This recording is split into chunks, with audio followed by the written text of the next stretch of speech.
We are on the brink of the madness, the calendar about to flip over to March, and there is no better time to check in for Norlander's notes with our senior college basketball writer, Matt Norlander. Let's get started with a top 25 matchup between third-ranked Baylor and number 21 Texas. Baylor is one of those teams to take a hit over the weekend, right? Those top teams taking a tumble, and we know Texas needs this win to bolster their tournament resume. Matt, what jumps out to you in this game? Well, I'll tell you what, this is going to be a really good matchup. Baylor trying to, get two huge wins in a 48-hour span. Obviously made a statement, as you mentioned, all those top teams going down with it beating Kansas. Can it go on the road and beat a Texas team, which is certainly capable? Texas has beaten some high-quality teams this season, although, interestingly enough with Texas, it's got a pretty wide variance in terms of the team sheet metrics. It's as low as 27th in KPI, which is purely a resume-based metric. No looking at that saying, how good is this team? It's just, how good are you versus who you've played? And then Texas is as high as 14 in Ken Pom overall. So it's a good team. I want to see what we get out of Marcus Carr. He's going to wind up being a pretty important player as we get into March for Texas there. Baylor still not expected to have LJ Cryer in this one. We basically wait to see if and when Scott Drew can get his leading scorer Cryer back in the lineup, because if that can happen and he can be effective, well, then, Sherry, Baylor is on that list of national championship contenders. But something tells me that Texas is going to be ready for this one. It's the final game in the history of the oversized Frank Irwin Center. Texas is going to have a sparkling new basketball palace for next season, but it will be a special night in Austin on Monday, and I do think Texas is narrowly going to get the win here. We know they want to close out that building with a win. Looking at the late game out west, the clash between 17th-ranked UCLA and Washington. Alaska Airlines Arena, it's been a tough place to play. The Huskies 10-5 at home this season. Are the Bruins, you think, up for the challenge on the road? And what other hurdles are they going to have to overcome here? Well, the hurdle they're going to have to overcome is Johnny Juzang, who's got that twisted ankle, not expected to play. I'd be surprised if he played in this one. By the way, if you're looking at this and you're wondering, wait, what day of the week is it? We normally don't have Pac-12 action on a Monday. Well, that's because this is a COVID makeup game.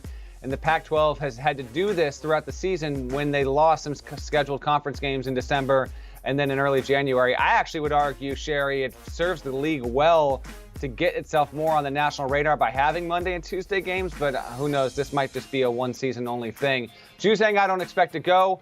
Washington has been just good enough. UCLA just trying to get enough wins to get itself into and stay in the 4-seed conversation. This will be a bit of a tricky one.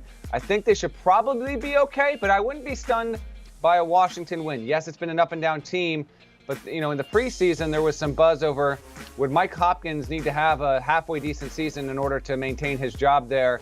Sources tell me that's going to be the case. Washington's not going to make a coaching change, barring something genuinely shocking here. So they've got plenty to play for in terms of just pride in the conference. UCLA is playing for not just a tournament bid, it's in with ease. Can you get a top 4 seed? Because as a reminder, if you land on the 1, 2, 3, or 4 line, you will have, unless bracketing principles dictate otherwise, you will have geographic preference to where you go for the first weekend and potentially for the second weekend overall. UCLA wants to stay out west. If it wants to stay out west, I'd recommend winning at Washington on Monday night. All right, let's look ahead to Tuesday, a Big Ten top 10 matchup. Number 10 Wisconsin hosting number 8 Purdue. The Badgers stealing a win in West Lafayette earlier this season.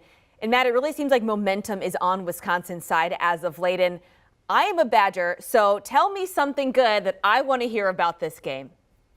Well, okay, here's something good. Wisconsin is at home. If it wins the game, it's going to win the Big Ten and have the number 1 seed in the league tournament, almost certainly, because if Wisconsin ends the regular season with Nebraska, that's, mark it down, win for Bucky. And so the Badgers, if we rewind all the way to October preseason, Wisconsin was looked at as a fringe NCAA tournament team at best coming in. That's not the case anymore. They've done a wonderful job here. Purdue's going to be in a relatively urgent situation because both these teams still have a shot at the 1 line. Wisconsin's metrics are weird. I mean, it's a 23-5 team, and yet it's 27th at Ken Pom as we speak here.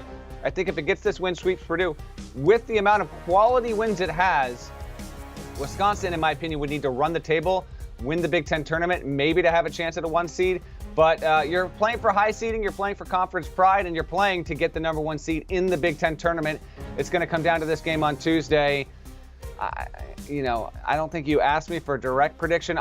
Listen, Sherry, I picked Purdue to win the national championship in the preseason. It's still been a very good team offensively, defensively, huge woes. I'm actually going to call the split. So I'm sorry we had to come back together this way, and I'm ending this segment with news you don't want to hear. I could be wrong, of course. You're never give wrong. Me Purdue. Well, give me Purdue in this spot. It's one of my favorite games of this week, though. I think that Matt Painter, both these are excellent coaches, but I think Painter's guys, I think they're going to come ready, and this should be a really close game, but I'll take Purdue to win it. I'll forgive you. We can still be friends. Matt and Norlander there with our Norlander's notes, taking a look at some of these top 25 matchups. We appreciate you, my friend. And get more as we are marching to March from our guy Matt Norlander along with Gary Parrish on the Eye on College Basketball podcast.